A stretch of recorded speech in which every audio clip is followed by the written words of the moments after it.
Jadi aku mau bahas yang lagi rame, guys. Jadi tentang etiket biru.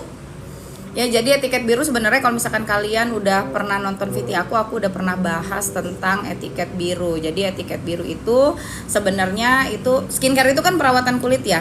Jadi perawatan kulit itu adalah dengan obat-obat yang dioles biasanya ya. Jadi etiket biru itu memang harus didapatkan hasil dari konsultasi langsung ke dokter. Nah, jadi etiket biru ini tidak dijual bebas. Nah, jadi supaya kalian juga paham, obat-obatan itu ada beberapa jenisnya. Yang pertama obat bebas, ada obat bebas terbatas, kemudian ada obat keras, kemudian ada narkotika ya dan psikotropika.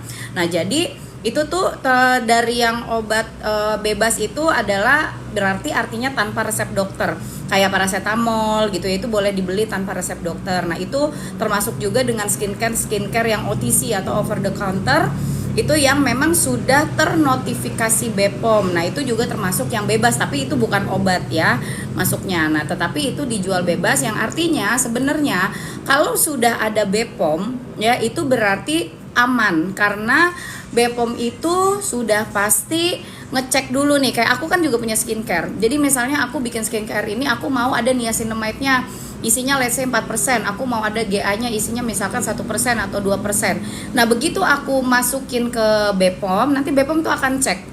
Nah, kalau misalkan sudah sesuai dengan regulasi BPOM, nah itu nanti baru akan keluar notifikasinya. Nah, jadi kalau sudah ada notifikasi BPOM itu artinya sudah boleh diedarkan sesuai dengan regulasi yang ada di Indonesia gitu ya. Nah, jadi itu kalian yang nggak usah khawatir kalau sudah ada BPOM-nya. Nah, tetapi memang ada yang ternyata ngejual etiket biru ya, biasanya di krim malam. Nah, itu memang nggak boleh ya. Jadi memang kalau etiket biru harus langsung konsultasi ke dokter, jadi one on one.